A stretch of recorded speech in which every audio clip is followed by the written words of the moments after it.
এই গল্পটা কোনো বিখ্যাত মানুষের না। এই গল্পটা এমন একজন মানুষের যার কষ্ট কেউ জানতে চায়নি। গ্রামের এক কোণে ছোট্ট একটি ঘর ছিল, টিনের চালা, মাটির দেয়াল। সেখানে থাকতো সে, নাম তার রাশেদ। নামটা সাধারণ কিন্তু তার জীবনের গল্পটা ছিল খুবই অসাধারণভাবে দুঃখের। রাশেদের জন্মের সময় কেউ খুশি হয়নি, কারণ সে জন্মেছিল এক গরিব পরিবারে। বাবা ছিলেন দিনমজুর, মা মানুষের বাড়িতে কাজ করতেন। সংসারের অভাব ছিল নিয়মিত অতিথি। ছোটবেলা থেকেই রাশেদ বুঝে গিয়েছিল তার জীবনটা অন্যরকম। বন্ধুরা যখন নতুন জামা পরে ঈদ করত, রাশেদ তখন আগের বছরের জামা সেলাই করে পরত। শিক্ষক যখন বলতেন কাল সবাই খাতা আনবে, রাশেদ তখন সারা রাত ঘুমাতে পারত না, কারণ সে জানতো কাল সকালে মায়ের চোখে আবার সেই অসহায়ের চাহনি দেখা যাবে। মনের কষ্ট মনেই রেখে দিত। তবুও রাশেদ পড়াশোনাকে ভালোবাসতো, স্বপ্ন দেখত একদিন এই দরিদ্র শেষ হয়ে যাবে। কিন্তু সেই স্বপ্ন দেখার আগেই বাস্তবতা এসে ধাক্কা দেয়। রাশেদ তখন ক্লাস 7-এ পড়ে। হঠাৎ একদিন তার বাবা কাজে গিয়ে আর ফেরেননি, দুর্ঘটনায় মারা যান। সেই দিনটার পর থেকেই রাশেদের শৈশব হারিয়ে যায়। বাবার লাশের পাশে দাঁড়িয়ে রাশেদ কিছুই বলতে পারেনি, শুধু মায়ের কান্না শুনে বুঝেছিল এখন থেকে সে আর একটা ছেলে না, এখন সে সংসারের ভরসা।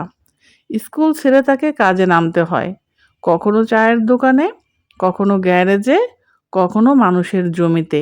বয়স কম, শরীর দুর্বল, তারপরেও সে অভিযোগ করেনি। রাতে যখন ক্লান্ত শরীরে ঘুমাতে যেত, তখন তার স্বপ্নগুলো মাথার ভিতরে ঘুরতো, কিন্তু সেগুলো কাউকে বলার সাহস ছিল না। কিছু বছর পর মাও অসুস্থ হয়ে পড়ে।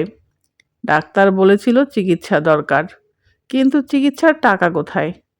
রাশেদ দিনের পর দিন কাজ করে, রাতের পর রাত না ঘুমিয়ে কাটায়, তবুও মাকে বাঁচাতে পারেনি। মা মারা যাওয়ার দিন রাশেদ কাঁদেনি, কারণ তার চোখে কান্না ছিল না। সে একেবারে একা হয়ে যায় এই পৃথিবীতে। এরপর শুরু হয় আরেক যুদ্ধ, বেঁচে থাকার যুদ্ধ। রাশেদ অনেক জায়গায় কাজের জন্য গিয়েছে, সব জায়গায় একই কথা শুনেছে, পরে এসো, চেনা জানা আছে, এখন লোক দরকার নেই। এই কষ্টের কথাগুলো তার ভেতরে সব সময় চাপা পড়ে থাকে। এই কথাগুলো তার বুকের ভেতরে পাথরের মতো জমে আছে। মানুষ তাকে দেখে, হাসে, তার গল্প কেউ শোনে না, তাকে কেউ জানে না। কেউ জানে না রাশেদ প্রতিদিন রাতে নিজের কষ্ট গিলে ঘুমায়। আজও সে বেঁচে আছে, আজও সে লড়াই করছে। হয়তো বড় কিছু করতে পারেনি, কিন্তু সে হার মানেনি।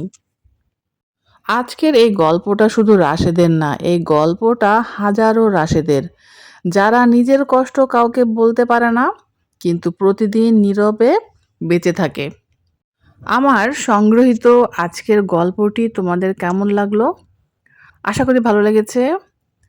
আর আজকের মতো এই পর্যন্তই। তোমরা সবাই ভালো থেকো, সুস্থ থেকো, আমার জন্য দোয়া রেখো। আল্লাহ হাফেজ।